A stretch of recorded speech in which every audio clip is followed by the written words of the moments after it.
Caríssimos irmãos e irmãs em Cristo, quem vos fala é Dom Pedro Cunha, bispo diocesano da Campanha. Hoje é domingo, dia 23 de junho, o 12º domingo do tempo comum. Assim que nós já encerramos esse tempo pascal, nós celebramos, como de fato vimos no domingo passado, a solenidade da Santíssima Trindade, que é uma solenidade dentro do tempo comum. E hoje nós estamos prosseguindo com esse 12º domingo do tempo comum. O tempo comum, como nós sabemos, é o maior tempo dentro do tempo litúrgico. E assim, portanto, nós vamos ver dentro desse tempo comum a atividade da pregação, instauração do reino de Deus, ou assim também chamada a vida pública de Jesus, onde ele passa pregando o reino e fazendo também sua catequese do reino. Por isso o evangelho de hoje é o de Lucas 9, 18 a 24. E eu destacaria dois aspectos desse evangelho. Vamos pegar o primeiro aspecto, que é quando Jesus pergunta aos discípulos: quem dizem que eu sou? Primeira pergunta. Talvez Jesus aqui quisesse saber os frutos da pregação desse reino de Deus, sobretudo no que diz respeito ao povo, não somente como o povo está aceitando, mas como está entendendo a pregação desse reino e, ao mesmo tempo, a própria identificação da sua pessoa. Então os discípulos responderam: olha, uns dizem que és João Batista, outros Elias, outros pensam que ressuscitou algum dos antigos profetas. E Pedro, então, tomando a palavra, respondeu: tu és o Cristo de Deus. A palavra, portanto, significa o ungido, aquele esperado, né? É o Filho de Deus verdadeiramente que está entre nós. E depois nós encontramos, no final, um apelo que Jesus faz aos seus discípulos e também através deles a nós: se alguém quer vir após mim, renega-se a si mesmo, tome cada dia a sua cruz e siga-me. Então, o primeiro aspecto desse evangelho é Jesus perguntar sobre a sua identidade. Segundo, uma vez essa identidade definida por São Pedro, nós temos, portanto, aquilo que nós chamamos a sequela Cristo, ou seja, o que é necessário para seguirmos a Cristo. Então, aqui é muito importante nós entendermos que alguns estudiosos da Bíblia identificavam na época de Jesus já uma doutrina chamada reencarnacionista, que Jesus, portanto, rejeita isto.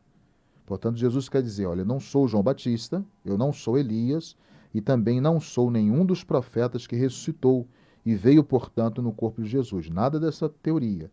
Portanto, Jesus se satisfaz quando Pedro verdadeiramente responde, e sempre essa resposta guiada pelo próprio Espírito Santo. Então é importante nós termos isso bem claro, né? Jesus, então, nesse momento, ele está realizando a sua atividade na Galileia, que é onde ele prega, portanto, a palavra de Deus, e vai assim aos poucos realizando a sua missão de dar vida a todos a partir do anúncio desse santo evangelho. Então Pedro define muito bem, a partir do chamado de Cristo aos apóstolos e também a ele, quem é Jesus. Tu és o Messias de Deus. Então Jesus, então, ele aceita esta definição. É importante sublinhar, destacar, que ele não aceita as demais definições errôneas de ser João Batista, Elias ou algum dos profetas que ressuscitou. Isso é muito importante, definir que Jesus ele é uma pessoa própria, é um enviado da parte do Pai para resgatar e redimir todos os homens. Então ele vai, portanto, um traço muito interessante, proibir que eles divulgassem essa verdade, que para os discípulos ainda ela está muito ainda nebulosa, no sentido de que esse messianismo, mesmo Pedro confessando que Jesus é o Messias de Deus, esse messianismo ainda não está totalmente purificado.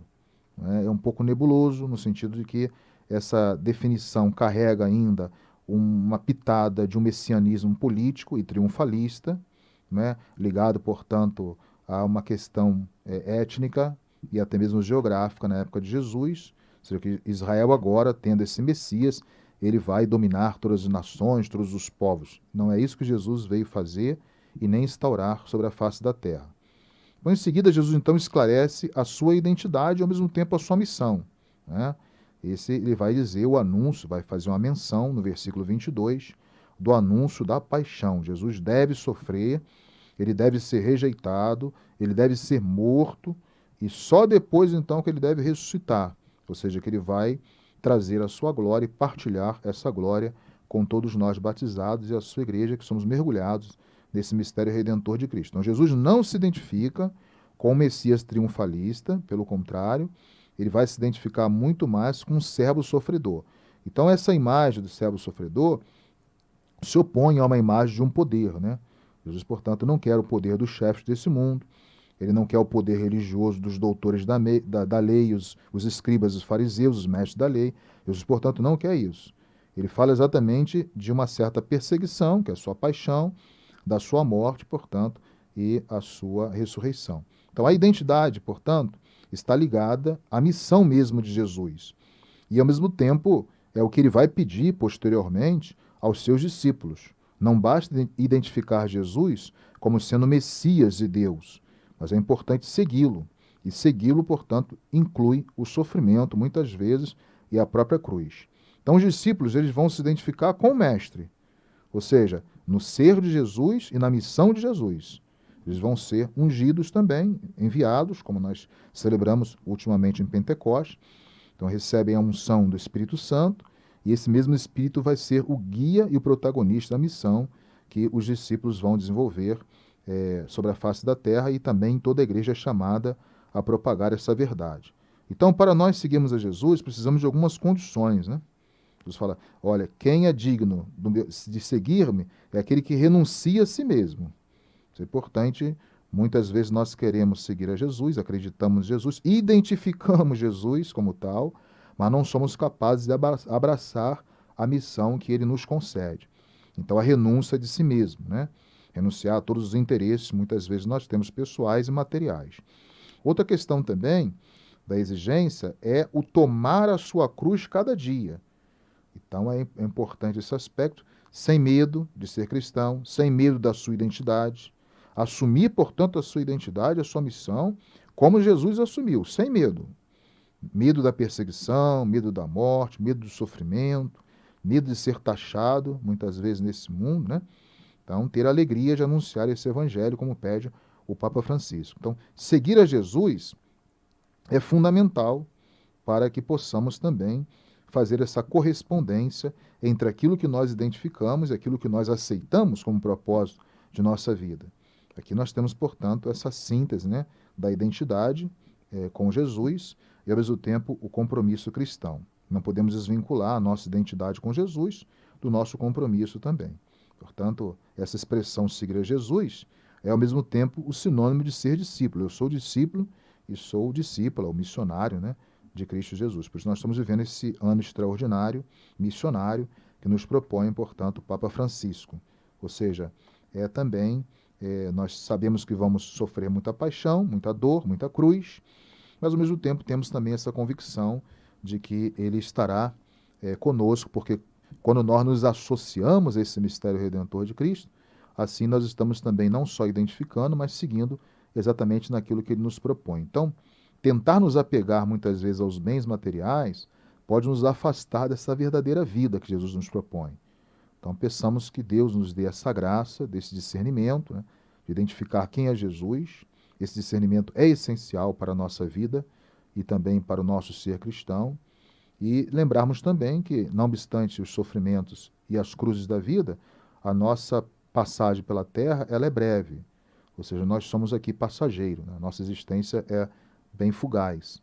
Então, não devemos nos iludir pensando que podemos seguir a Cristo sem passar pela cruz. Não existe o cristianismo sem cruz. Então, a nossa fé deve ser inspirada um pouco naquele modelo de Jó. Jó passou por vários sofrimentos, perdeu tudo na vida, mas uma coisa ele não perdeu, que foi a sua fé. Então, ele ensina, muitas vezes também para nós, que o justo passa pelo sofrimento. Ele pode sofrer, não que seja necessariamente, mas pode sofrer. E aí também o próprio Isaías, né, nos fala de um servo sofredor, que abraça, portanto, as nossas causas, sofre sem pecado para nos redimir.